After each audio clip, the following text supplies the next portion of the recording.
Good morning, everybody, and welcome to this Funda Friday, today on the 26th of July, and we are broadcasting live here from the CMH Family Medicine Boardroom. This is Dr. Madeleine Muller speaking, and we will be covering the very recently released sort of guide or update on the management of drug-induced liver injury in people with HIV treated for tuberculosis. So just to give a quick introduction of where this all comes from. So in 2013, the South African HIV Clinicians Society, actually at one of their conferences, gathered a group of experts to create a consensus statement for the management of drug-induced liver injury in patients with HIV and TB. And the reason why this was necessary is that we found at that stage that all the universities, wherever you work, there would be slightly different approaches depending on various international guidelines people would be using that would be addressing drug-induced liver injury. So Stellenbosch would be doing this, and UCT would be doing that, and somebody would be following the American thoracic guideline, and somebody would be following the UK guideline. And the reality is actually that South Africa is a very different setting in terms of the amount, the incidence we are seeing with TB, and the amount of patients that are co-infected with HIV. And therefore, the guidelines actually around DILI that's come out of South Africa is sort of the reference guide for management of drug-induced liver injury internationally. What's important to realize is this is not based on a huge amount of RCTs, for example, and there are some studies that's been used to give us some indication, but most of these guidelines have been developed through expert opinion and through a wide range of consultants who are actually working in the field. And that makes it a very practical guideline and very relevant to the South African setting. Just a few little numbers. So, and you'll see they use the AT-DILI abbreviation there. That means anti-TB treatment therapy, drug-induced liver injury. So drug-induced liver injuries that's specifically due to patients that's on TB treatment. And it's the most common drug adverse event on anti-tuberculosis therapy in terms of reporting. So this is the one that most often comes up. And depending on the observational studies you look at, it can be anything between 5 and 33% of patients that might develop some form of drug-induced liver injury. It's the most commonest reason for hospital admission for our patients that has adverse events on TB treatment. And you can see there it has a very high mortality. So if you miss it, or if you manage to get it to it too late, you can see there's a 27% in-hospital mortality and up to a 35% 3-month mortality for patients who do develop drug-induced liver injury. So very important that we know how to manage this really well. So there's various risk factors that might make somebody more likely to get a drug-induced liver injury. And obviously, HIV co-infection is an issue. And then within the South African setting, we've got quite a high prevalence of actually hepatitis B co-infection. And obviously patients will also have hepatitis C or patients who have a high alcohol intake. So if the liver is already a little bit compromised, it's more likely that you're going to run into trouble. So that will include chronic liver disease, already having pre-existing chronic liver disease for whatever region. But also note, interestingly, there's been an increased risk in patients who've got malnutrition or a very low BMI, which is, of course, one of the complications if we are seeing people with TB very late. And then there's been a specific risk in children with a low albumin that we've seen more incidences of DILIs. There's older age, which I've noticed is more than 35, according to the DILI guideline, and the female sex slightly more at risk. But there are also definitely a genetic component of certain people depending on how that liver works. And you can see if you've got a slow N-acetyltransferase 2 acetylator status, we're just going to call that NAT2 from now, that makes you more vulnerable to develop a DILI. And then lastly, of course, a lot of our patients with HIV is on a whole list of other medications. And so any co-administration of hepatotoxic medication, and this includes things people might be getting over the counter or traditional herbal medicines, that's all going to confound the issue. And you can see why in South Africa, we have a whole lot of these things that can come together and increase that risk for DILI. So let's just look at a little bit of theory in terms of the actual drugs that we are using. So there's basically 3 of your TB drugs that are sort of potentially liver toxic, which is your PZA, your INH, and your rifampicin. Your PZA and your INH almost exclusively will present with a predominant hepatocellular picture. So that's when we talk about ALT or AST, but specifically ALT will go up if the PZA or the INH is poisoning the liver. Your PZA very much is metabolized extensively by the liver, and it looks like PZA might have a direct toxic effect on the liver and can therefore present at any time, and it can be quite unpredictable. And so quite often PZA is the drug we commonly blame for DILIs, but it's always impossible to tell which drug it is that's actually causing the trouble. So as an IH, interestingly, and there's a very clear relationship that the older you are, the more likely you are to have an INH hepatotoxicity. So you can see there's an incidence of more than 3% of people over 50 years on TB treatment might get an INH hepatotoxicity. And this can happen quite early in the disease, but it can also happen quite late. So these are the patients that you see on continuation phase who are suddenly developing a DILI. And it's probably more likely that it's going to be the INH that's causing the trouble. And it seems to have to be due to these metabolites. It's a bit like you get slowly poisoned by the metabolites as it builds up in the system. So interestingly, with INH, they've noticed this is definitely one of those things that has something also to do with a genetic predisposition. And you do get something, and it's just to be aware that there is an immune-mediated hypersensitivity. That's actually quite uncommon, but these patients will present with a rash as well, with a fever. You will note eosinophilia, and it's an immune-mediated reaction to the INH, and therefore these patients, when you re-challenge, they might end up they might not tolerate the INH at any time. So rifampicin is one of those drugs that causes us lots of confusion when it gets to the liver. So rifampicin, before it causes any trouble, has a strong effect on the liver enzymes. And there's a little bit of an asymptomatic elevation just of that ALT in the first 2 weeks of starting rifampicin in up to 20% of patients. So it's a little bit like the liver has to get used to being on rifampicin. And I think most of us are aware that a lot of patients actually have an isolated hyperbilirubinemia on rifampicin also in those first few weeks. And this is not a DILI. This has simply got to do with a bit of drug interference with the bilirubin transport within that liver. So on rifampicin might actually increase the ALT, might actually increase the bilirubin, but it's not necessarily yet toxic. But in a certain number of patients, usually within the first 1 to 6 weeks, so early on in treatment, you can get a marked drug-induced liver injury. And this could either be due to a direct toxic effect. There's also immunologic ones. But they are also predominantly hepatocellular, but you can sometimes have a cholestatic picture or even a mixed picture with rifampicin, which can make it very confusing. You can also have these extrahepatic manifestations, especially if it's immunologic, like fevers or rashes or arthralgias or eosinophilias, but also very uncommon. So predominantly our patients are going to present with these classic just liver functions that are abnormal. We're also going to just say a couple of words about moxifloxacin or levofloxacin. So besides our 4 main drugs for TB, this is probably one of the most important TB drugs we use, especially in the context of drug-resistant TB. And we do use these as a background regimen in patients who has DILIs on TB treatment. And it's just useful to note that actually there is also a mild asymptomatic increase in transaminases in about 1 to 3% of patients. So more commonly in the moxifloxacin, so you'll see we prefer the levoflox. And that can just be confusing if you're re-challenging a patient to try and figure out why the ALT is suddenly going up a little bit. But it can also cause an actual liver injury. This is very rare, can be quite severe. And this is typically immune-mediated. So if your moxiflox or your levoflox is going to cause a DILI, you're going to have that fever, rash, eosinophilia picture with it as well, and should be able to be distinguished from your other drugs.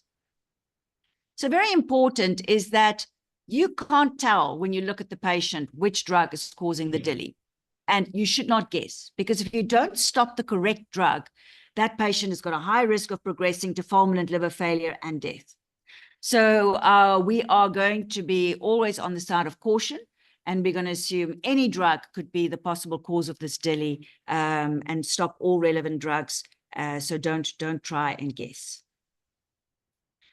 So when we start looking at the principles of managing adverse drug reactions in general, we therefore need to have a little bit of an awareness when we start patients on TB treatment that DILI might be an issue. And there's certain principles to try and help minimize the amount of damage that our TB drugs are actually going to do.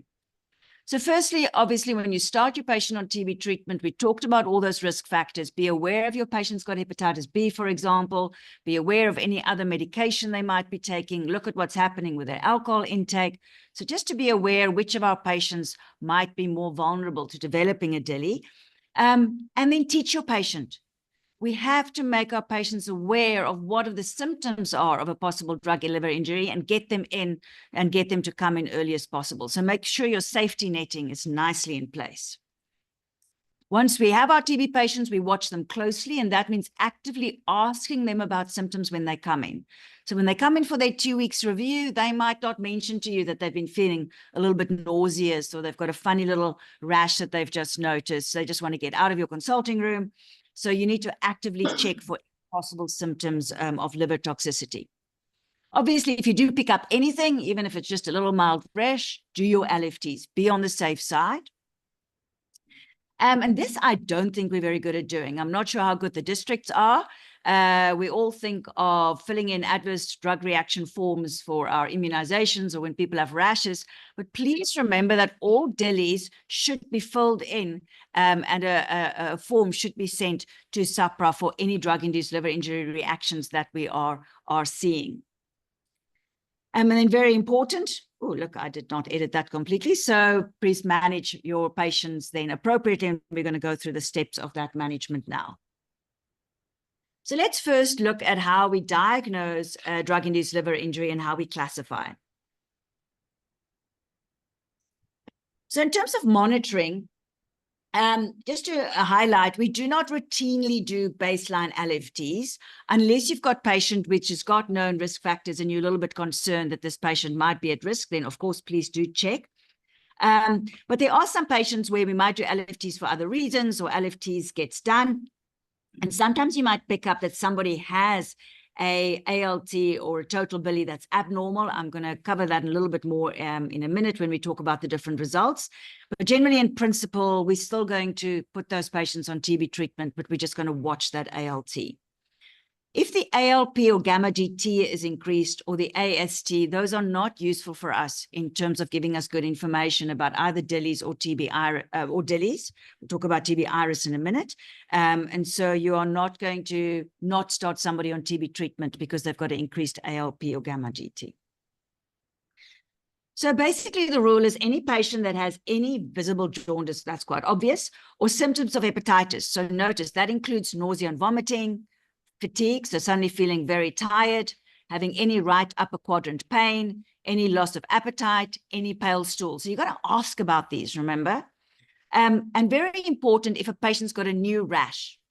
So we have those uncommon eosinophilic or immunomediated reactions sometimes to some of our DILIs, and you've got to look out for that because those rashes can actually be part of something like a Stevens-Johnson's or even a DRESS.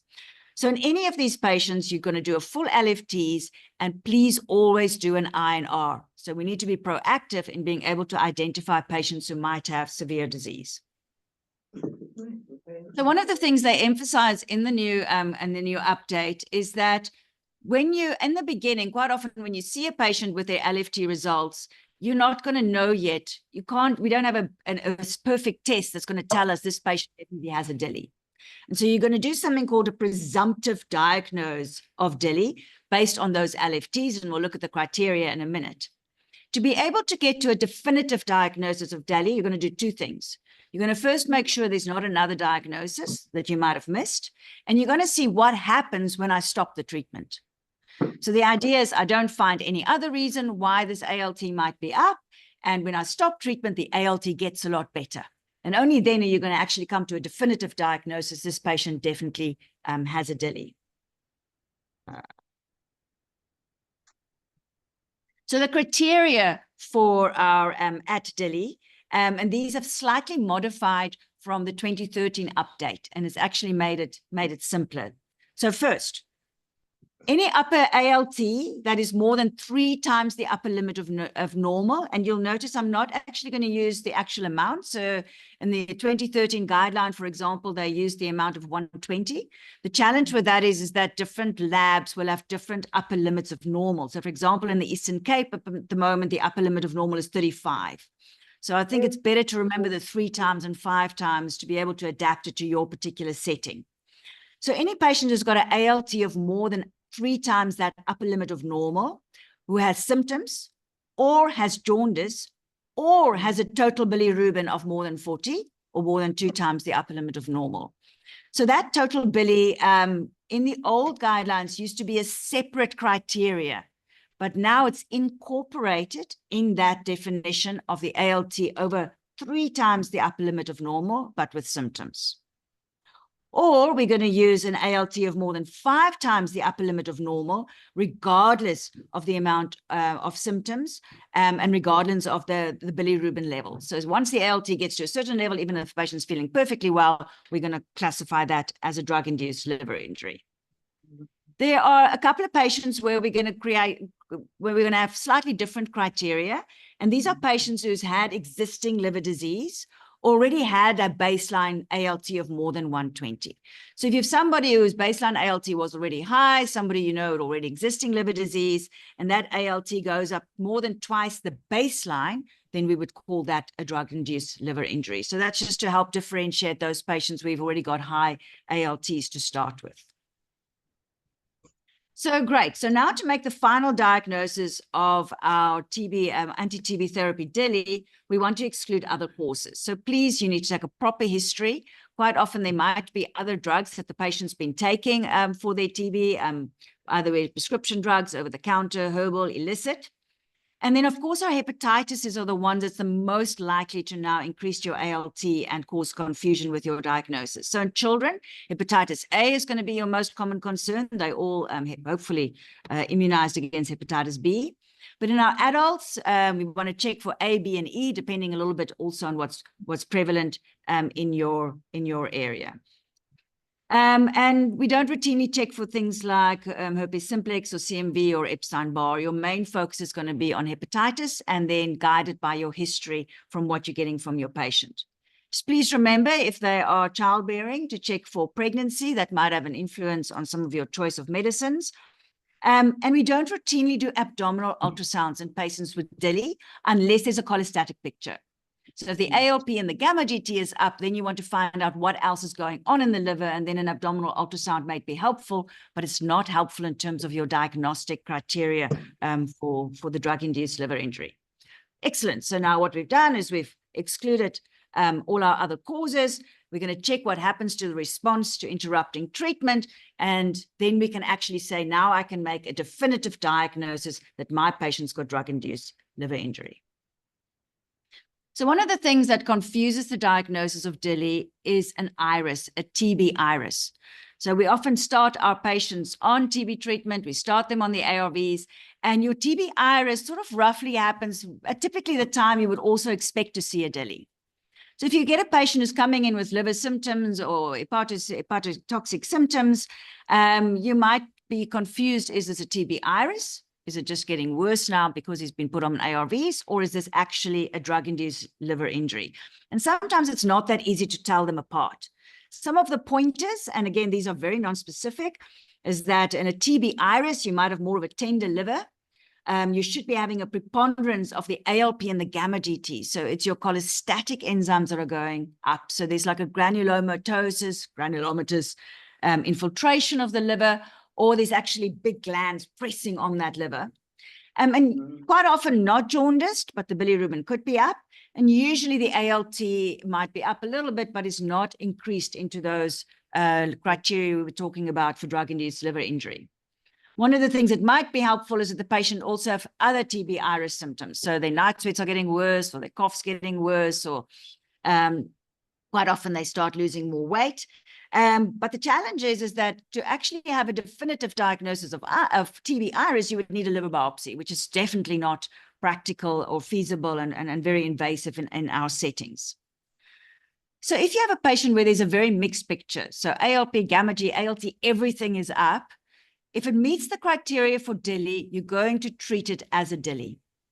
And remember, if a patient has already got any liver disease, so say they've got disseminated TB that's affecting the liver, it's very possible they can have both a TB iris as well as a DILI happening at the same time.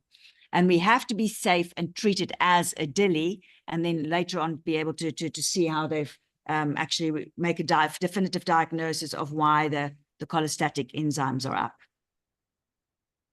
So there's a couple of scenarios of patients who now don't fit our criteria very nicely. So firstly, these are the patients where they don't meet the ALT criteria, but they've got an abnormal bili or ALP. So remember I said that rifampicin especially can cause an isolated hyperbilirubinemia. So the total bilirubin can go up more than 2 times the upper limit of normal, but the rest of the LFT is basically normal or under those criteria that we talked about for DILI. It's usually quite benign and temporary. Usually it sorts itself out. And all you need to do is repeat the LFTs, and more specifically, you're going to keep an eye on that total bilirubin every week. So in the previous guidelines, they actually were a little bit more aggressive in managing this. In this particular guideline, you're actually mostly going to watch and wait. The only patients where you might discuss with an expert or you might be a little bit concerned is if that bilirubin doesn't recover, or if it's more than 5 times the upper limit of normal, then you want to actually maybe just discuss with the expert of what else might be going on. They also describe what they call cholestatic hepatitis in the guideline, and this is just those patients who have now this isolated hyperbilirubinemia, so their bilirubin is up more than a few weeks, and it's just not coming down. If there was a downward trend, then you can monitor until resolution, and again, if it doesn't come down, then you're going to discuss with an expert. And then you get some patients where they've got a raised ALP and gamma GT and maybe even a raised bilirubin, but the ALT is still under those criteria. And as I've mentioned earlier, iris is going to be your biggest concern. So if TB is affecting the liver, or if they've got disseminated TB, that's what you're going to be looking for. But of course, your patient might have another cause for biliary obstruction that's got nothing to do with the TB, but might have to do with something to do with the HIV. And there are some of the TB drugs like rifampicin and moxifloxacin that could cause a cholestatic pattern. Bactrim can cause a cholestatic pattern, your cotrimoxazole, fluconazole can do it. That can be very, very confusing and puzzling, but these are very uncommon. And it's just to keep them in mind if your picture is just not, is confusing. In patients where you have an increased ALP and gamma GT, it's always good, if possible, to get an ultrasound to help you with a definitive diagnosis of why that ALP and gamma GT is going up. Discuss with an expert to guide you through it. So then you also have patients who do not have a DILI. They've got abnormal ALTs, but they don't quite meet the criteria. So these are those patients who's got a ALT more than 3 times the upper limit of normal, so more than 105 or more than 120, depending on your setting, but they're not yet over that 5 times the upper limit of normal, and they've got no symptoms. So this patient is completely well. Quite often we won't even necessarily pick them up because we're not going to be doing bloods. And with those patients, we're going to continue the anti-TB therapy, but very important, you're going to check that ALT every single week, and either they'll develop a DILI or they'll recover. And the same with patients whose baseline ALT is more than 3 times the upper limit of normal. So that's somebody starting with quite a high ALT in the first place. You're still going to start your TB treatment, and exactly the same. You're going to check that LFT after 2 weeks, and then every week after that, and the same thing. You're going to watch, is it going to get worse? Is it getting better? And make your decision to that. Just mute here.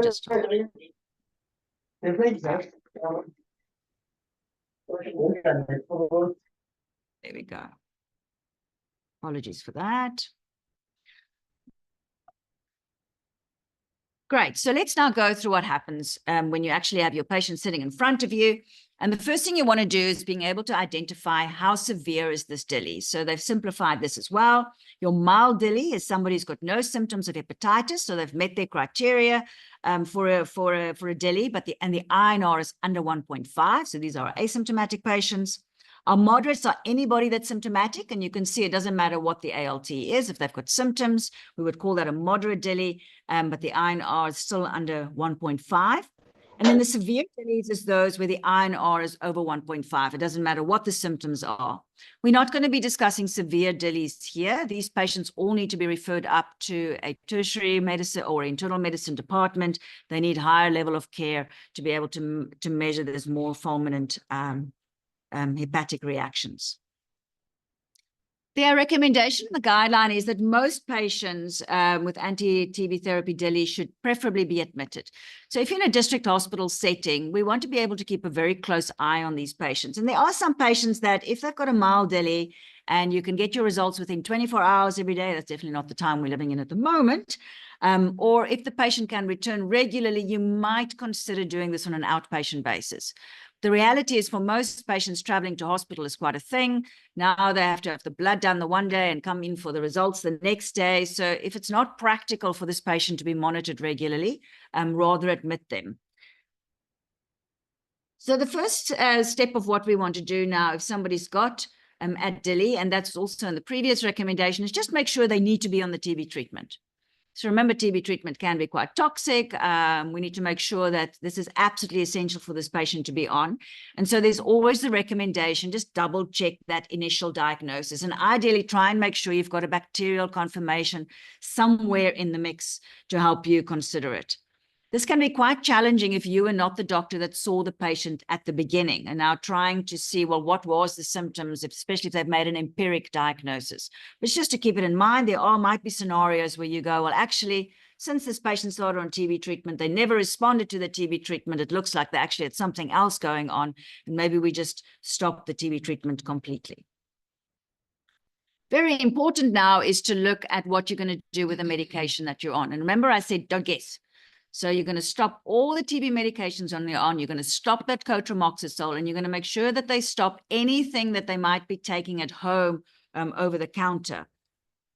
For our ARVs, if they've been on ARTs less than 6 months, the guideline says consider interruption, but especially those patients where you've recently started them on ARVs with their TB treatment, you're going to stop their ARVs. And it's only if they've been on a dolutegravir-based regimen more than 6 months that you actually can consider to continue them on their antiretroviral treatment. It's very unlikely to develop a DILI on dolutegravir if they've been on it for some period of time. We shouldn't be seeing a lot of patients on efavirenz and lopinavir-ritonavir, and then double check your guidelines. Vast majority of these patients do qualify for dolutegravir and consider switching them to dolutegravir. Both of those are certainly more likely to be toxic to the liver. A little bit more complicated is, so we're not seeing so many patients on lopinavir-ritonavir, but we are going to have patients eventually who's going to be failing on their TLDs, for example, and it might end up on a tizanavir-ritonavir. And you will occasionally see people on third-line treatment who's on darunavir-ritonavir. So those two drugs are drugs that you might also interrupt while you're sorting out their DILI. But very important when you re-challenge is you can't give rifampicin with darunavir or with atazanavir. And so normally we don't have very many other ARV options in these kinds of scenarios. And then we replace that rifampicin with rifabutin. So when you re-challenge the patient, you're actually going to have to re-challenge with rifabutin. So for fluconazole, this is fiddly. So you might have a patient who was diagnosed with cryptococcal meningitis at some point. Fluconazole can potentially also cause a drug-induced liver injury. The recommendation is that if you've got somebody who's already on continuation phase, the CD4 is over 200, but maybe they've not completed their 1 year yet. And those patients, you can safely interrupt that fluconazole, and then you'll probably restart it and finish that 1 year. But if the CD4 is under 200, or they're still on that intensive phase or consolidation phase of their cryptococcus treatment, you're going to have to discuss with an expert in terms of what you do in those patients. So you don't want to be in a scenario where you're interrupting your fluconazole and you end up with a cryptococcal meningitis iris as a result. And as I mentioned earlier, just make sure there's nothing else that they're gobbling down at home that might also be causing trouble. Excellent. Just that's a couple of things just from the guideline. So, and you please talk to your patients about that, because you now tell your patient that they've got a toxic liver and now they're going some nice little detox program at work, at home. So please stay away from all the fancy over-the-counter things that people might go do to clean their livers. In ourselves, we don't use vitamin K, lactulose, antibiotics. We don't need to do glucose monitoring. There's no need for nutritional support. Some of these things might be very important in the management of severe DILIs, but those patients, if they're that sick, then they need to be in a high care unit. There has been some studies. This might be more accessible in a private practice. We don't really have access to this, and it's not practical in terms of its use. But there is potentially a role for IV N-acetylcysteine in the right patients, and it's being able to identify the right patients, which is not within our possibility. But there has been some studies that shows that it can shorten admission time. It doesn't have any effect on mortality, though, and that's why there's not been a strong drive to try and get that introduced in the public sector. So one of the important things that's changed since 2013 is that we now have much better options for what we call a background regimen. So please note, we don't like the term liver-friendly regimen because it sounds like it's a TB regimen you can give in somebody with a buggered liver. And the reality is that there's no regimen that's actually going to treat this patient's TB. All you are doing is you're just holding the TB for a little bit till we get them back onto TB treatment. So we've had challenges before where somebody gets diagnosed with a DILI in a hospital and then gets discharged on this so-called liver-friendly regimen and sent home. So you want to use these regimens as shortly as possible. And not everybody gets a background regimen. We usually consider them in our intensive phase patients or patients who are very sick or a very complicated disease. So you're going to have to look at your patient and decide, can we get away with skipping the TB treatment for a bit? Or do I just want to have something in the mix to try and keep that TB at bay? So as a rule of thumb, in the intensive phase, we might decide to use a background regimen. In continuation phase, it's not usually needed. We can just interrupt the TB treatment. But again, you're going to make a decision depending on your patient. So this is the current recommended regimen. So ethambutol is one of the 4 drugs that are not, one of our 4 TB drugs, and it's not toxic to the liver. So we continue with the ethambutol. We're going to use levofloxacin, and as we've mentioned, a little bit better than moxifloxacin because moxifloxacin can confuse your ALT monitoring. And then linezolid is a very, very good TB drug. The only challenge with linezolid is that you can't use it in patients with HBs under 8. So in those scenarios, if you've got a patient with a very low HB, which we quite often see in our TB patients, you can either use clofazimine, 100 milligrams a day, or you can use taururzidone, the 750 milligrams if they're more than 35 kilograms. And I've put the dosages in there because most people are not very aware. You know, we don't use levoflox and linezolid and ethambutol as an individual drug very often. Levoflox, the dosage is usually 1,000 milligrams if they're over 45 kilograms. Linezolid, it's usually 600 milligrams for all of those over 30 kilograms, and ethambutol for those over 45 kilograms, it's usually 1,200 milligrams. So it's fairly easy dosing, and we've got a lot of experience of using these individual drugs from our drug-resistant TB program. So that's your holding regimen if you do need to use one. So now you're going to monitor your patients, and there's a few principles. So firstly, we want to be able to see that ALT getting a lot better very quickly. So remember, this is also going to help us make our diagnosis. So we want to watch that ALT dropping. And in the median time in the studies where they've looked at DILIs, it takes about, on an average, 8 days for that ALT to be back under 100. So that's relatively quickly. We're not talking about weeks and weeks of admission. And you can see there's a confidence interval there of 5 to 13 days. If your ALT is not dropping dramatically, then please discuss with an expert because something else might be going on. We're going to wait for the ALT to be under 100 before we re-challenge, but you don't have to wait for your bilirubin to have normalized before you re-challenge. And I think that was one of the challenges we had in the previous guideline, where we used to wait for the bilirubins to be normal, and that can take a very long time sometimes. So you just want to also see that bilirubin is busy coming down. What's interesting about re-challenging is that, and you can see that's a very wide interval there, 20 to 90% of adult patients with AT-DILI can be re-challenged without reoccurrence. But generally, we find in practice that quite a vast amount of patients actually re-challenge very safely. It doesn't make any difference in which order you re-challenge the drugs or how you combine the different drugs. But the reason why we re-challenge them step by step is being able to identify which drug might be causing the trouble. But actually, even if you give all the drugs, get them back on refer forwards, most of the patients will actually do very well.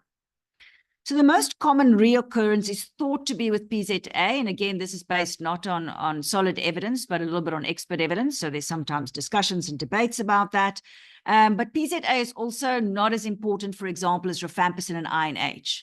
So it's the drug that we're most willing to not take a risk on, where rifampicin and INH are both essential drugs in our first-line treatment, and we're therefore going to try and make sure we can get them back on board. So for our mild and moderate patients, we would always re-challenge with INH first and then with rifampicin. But you will only therefore use your PZA if patients with TBM or if that INH or RIF wasn't tolerated and you want to see if you can put together a regimen with PZA. So generally, most of your patients, you're going to try and get that RIF and INH on board. So what does that look like? So great. So on day one, so this is now the day where we've diagnosed our DILI, where we've done our ALT, and our ALT is now under 100. And the first drug we're going to start is INH, 300 milligrams per day. It should be very easy to get single dose INH in your facilities because we use it as TPT. And if your patient is on linezolid, or if you couldn't use linezolid and you used gliflozamine or taururzidone, those are the most sort of side effecty of our holding regimen. You can stop those drugs so long. So that means your patient is still on the ethambutol and the levoflox from the holding regimen, and you've now introduced the INH. So they're on those 3 drugs. Then on day 3, you're going to check the ALT. Obviously, if the ALT goes up or the patient develops that rash and eosinophilia and that whole syndrome, you're going to stop your INH.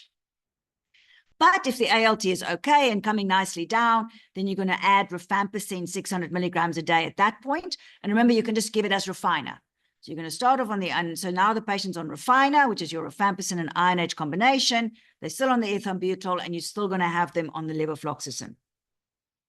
On day 7, you're going to check the ALT. And of course, if the ALT is raised, you're going to stop the rifampicin. So on day 8, when you check that result, you're now going to decide, can I add PZA? So say your patient's got TBM, or they didn't tolerate the rifampicin or the INH, or they're very ill with severe disseminated TB, and you want to give them the best regimen you can decide if you're going to try and re-challenge that PZA. If at this stage you decide not to re-challenge the PZA, you're now going to stop the levofloxacin. So they're now on rifampicin, they're on INH, they're on ethambutol, and they're still on the levoflox. You can now stop the levoflox. And the patient's either going to be on Rifafor if you've re-challenged the PZA, or they're going to be on RIF, INH, and ethambutol.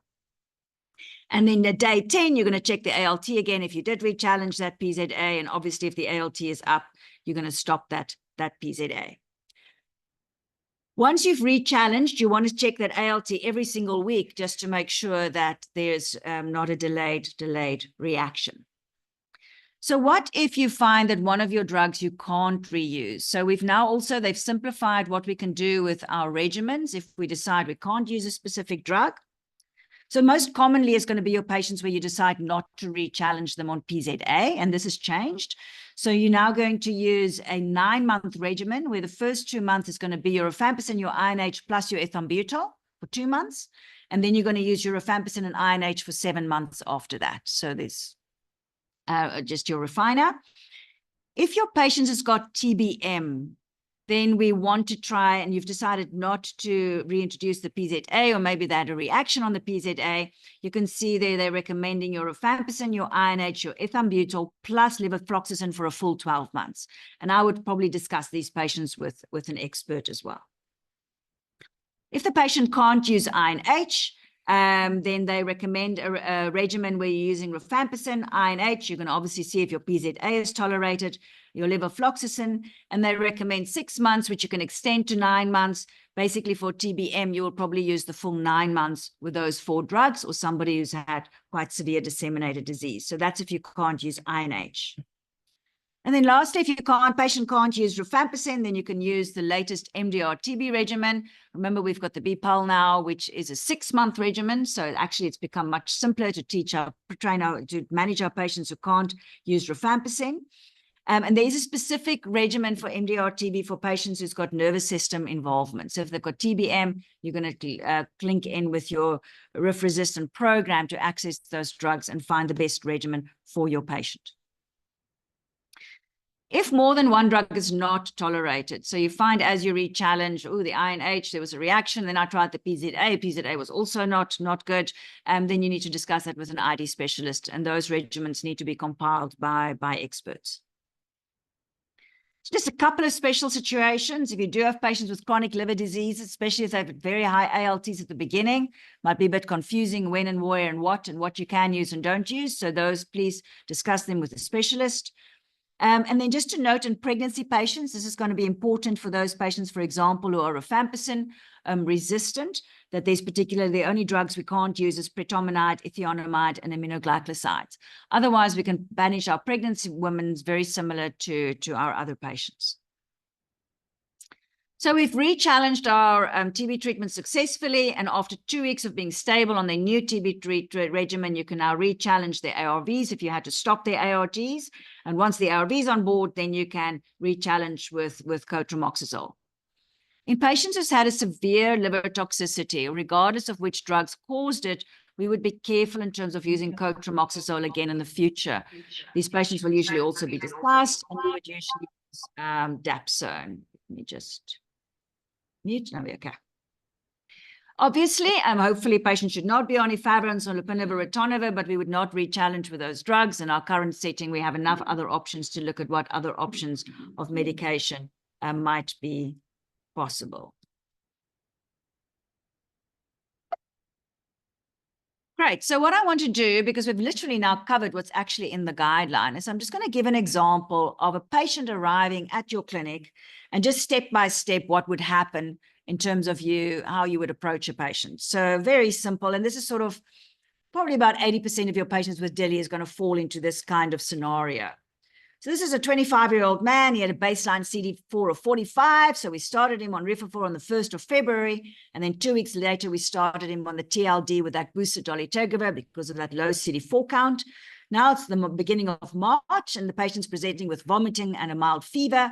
And so the nurses did that LFT and INR, and they booked him in with you to check the results. So step one, always, if you're suspecting anything, body might have a DILI, remember to do the LFT and the INR. Depending on your setting, especially if your patient's quite ill or very symptomatic, you might already stop the TB treatment. In this scenario, the nurses hadn't stopped the TB treatment, and so you received the patient today. He's symptomatic, he's still vomiting, he's feeling nauseous, and he's got all of these particular results. So his ALT is 168, his bilirubin is 38, he's got an ALP of 167, which is increased, gamma GT of 68, which is also increased, an INR of 1.1, and an HB of 8.6. So your next step is to make a presumptive diagnosis. Is this a DILI or not? That's the question you want to ask yourself. And if it is a DILI, how severe is this DILI?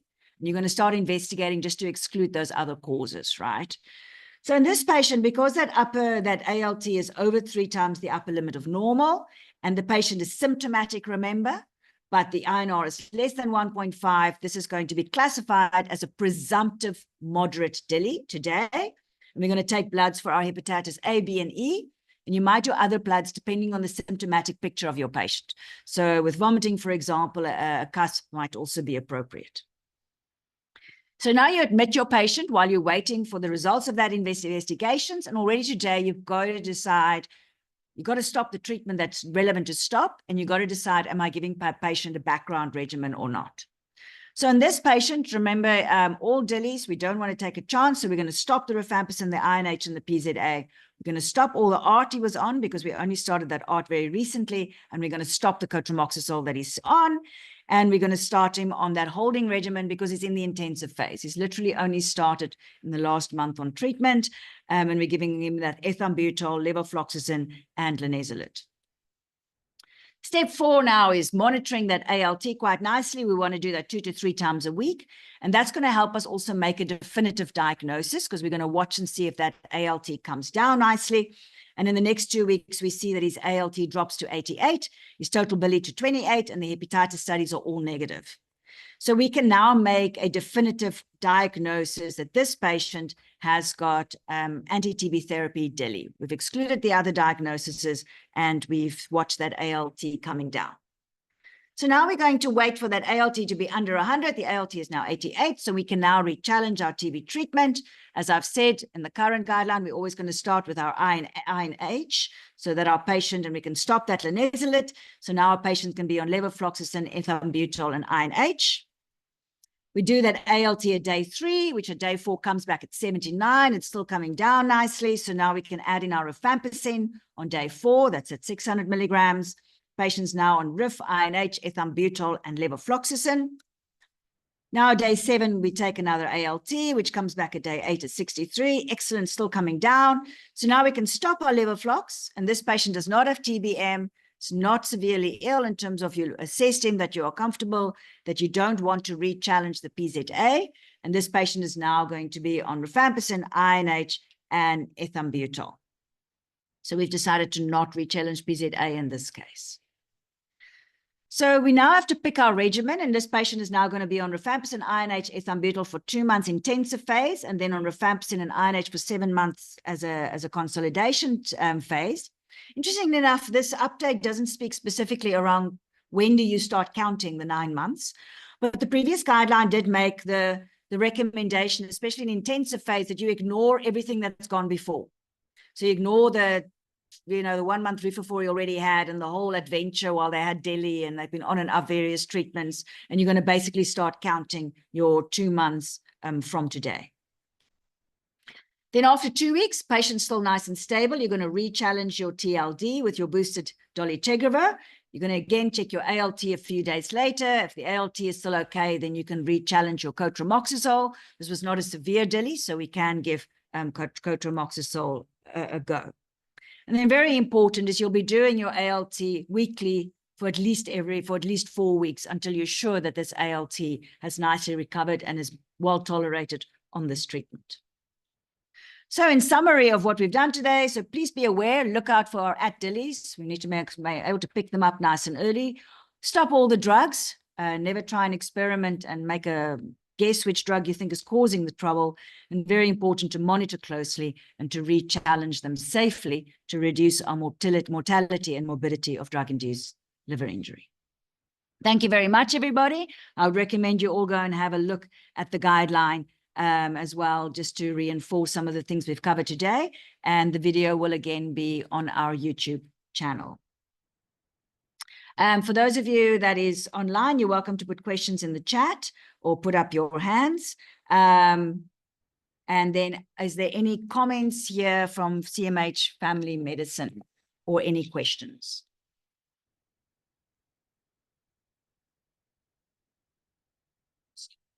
Oh, and just a reminder, there's for those on the group as well. If you please put your names and those of you online, please put your names and MP numbers in the chat so that we can use it. We've had a little bit of challenge in terms of the applying for CPD points. That's still in process. We're still waiting for outcomes, but we are keeping track of all our attendance registers. So please just put your names and MP numbers into the chat for CPD purposes, and hopefully that will all get sorted out.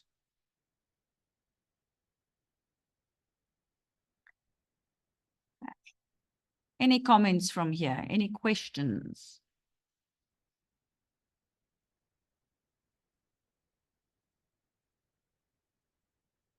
I assume it's because it's a nice, straightforward guideline.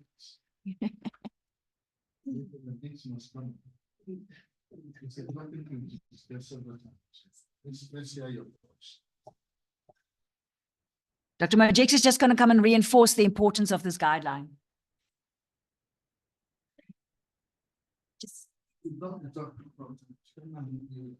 And Dr. Majix has been great in servicing us here on DILI at.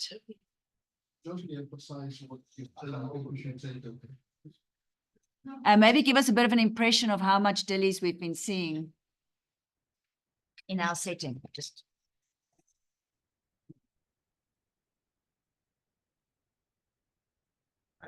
Good morning, everyone. I'm being put on the spot.